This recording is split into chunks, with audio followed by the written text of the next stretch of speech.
మైనారిటీలకు అండగా BCY party Bode Ramachandra Yadav.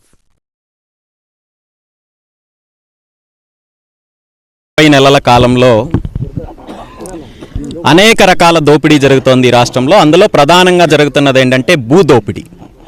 వాళ్ళ పుత్రరత్నము సర్వశాఖ మంత్రి నారా లోకేష్ నాయుడు గారి ఆధ్వర్యంలో అతనికి సంబంధించిన విద్యాశాఖ తప్ప మిగిలిన అన్ని శాఖల్లో వేలు పెడుతూ ఈ రాష్ట్రానికి సంబంధించిన వనరులు కావచ్చు, భూములు కావచ్చు, ఏ విధంగా దోపిడీ చెయ్యాలనే అంశం పైన 24 గంటలు పనిచేస్తున్న ఒకే ఒక్క వ్యక్తి ఎవరైనా ఈ రాష్ట్రంలో ఉన్నారంటే అది నారా లోకేష్ నాయుడు గారు.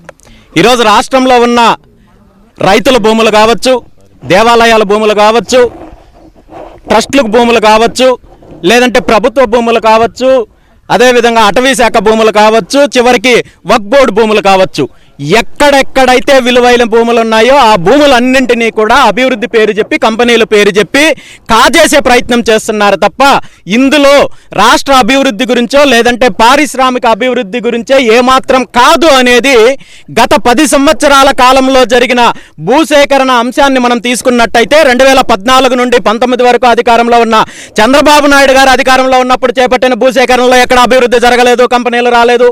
ఆ తర్వాత జరిగిన 2019 నుండి 24 వరకు అదే జరిగింది. ఈ రోజు 24లో అధికారంలోకి వచ్చిన ఈ 20 నెలల కాలంలో ఇటు శ్రీకాకుళం నుండి చిత్తూరు వరకు జరిగిన భూసేకరణలో ఏ ఒక్క చోట అభివృద్ధి కానీ, కంపెనీలు కానీ, పరిశ్రమలు కానీ రాకపోగా ఈరోజు భూములు ఏవైతే ఉన్నాయో వాటిని బలవంతంగా తనకు సంబంధించిన బినామీలకు కట్టబెట్టే ప్రయత్నం జరుగుతోంది. అది ముఖ్యంగా రాజధాని ప్రాంతంలో గతంలో జరిగిన 33,000 ఎకరాలని కూడా అదేవిధంగా దోపిడీ చేసి వాళ్ళ సొంత కంపెనీలకు, బినామీ కంపెనీలకు, సొంత మనుషులకి అప్పచెప్పే ప్రయత్నం జరిగింది. ఈరోజు మళ్ళీ 2వ దశ, 3వ దశ అంటూ మళ్ళీ భూసేకరణ కార్యక్రమం చేస్తున్నారు. దాంతోపాటు ఈ ప్రాంతంలో ఉన్న విలువైన భూములు ఎక్కడున్నాయో చూసి దీని మీద సర్వేలు మరీ చేయించి, ఎంక్వైరీలు చేయించి వాటన్నింటినీ కూడా కాజేసే ప్రయత్నంలో భాగంగానే ఈరోజు చినకాకాని ప్రాంతంలో ఉన్న 71 ఎకరాలు ఏవైతే వక్ఫ్ బోర్డుకి సంబంధించి గత 70 సంవత్సరాల నుండి వక్ఫ్ బోర్డు ఆధీనంలో ఉన్నాయో, అదేవిధంగా ఈ భూముల్లో ఈ ప్రాంతానికి సంబంధించిన రైతులు వ్యవసాయం చేసుకుంటూ వాటి మీద ఆధారపడి ఉంటే రైతుల నోట్లో మట్టి కొట్టి అదేవిధంగా వక్ఫ్ బోర్డు ఆధ్వర్యంలో జరుగుతున్న సేవా కార్యక్రమాలని పూర్తిగా అణచివేయాలనే దురుద్దేశంతో బలవంతంగా ఈరోజు భూసేకరణ చేపట్టే కార్యక్రమం జరుగుతోంది. దీనికి వ్యతిరేకంగా ముస్లిం సోదరులు, రైతులు చేస్తున్న పోరాటంలో మద్దతు ఇవ్వడానికి బీసీవై పార్టీ ముందుకొచ్చింది. రాబోయే రోజుల్లో ఈ బలవంతపు భూసేకరణని పూర్తిగా అడ్డుకునేంత వరకు బీసీవై పార్టీ పోరాటం చేస్తుందని చెప్పి ఈ సందర్భంగా తెలియజేస్తున్నాను. సంబంధించి ప్లానింగ్ కూడా జరుగుతోంది.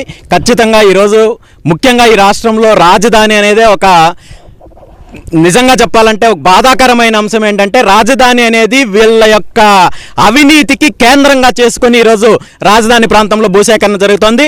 దీనికి సంబంధించి నిజానిజాలన్నీ కూడా బయటకు తీసుకొచ్చి రాజధాని ప్రాంత రైతులకు మద్దతుగా బీసీవై పార్టీ తొందరలోనే ఒక ప్రణాళికతో ముందుకొస్తున్నాం. ఖచ్చితంగా పోరాటం చేస్తాం. Thank you.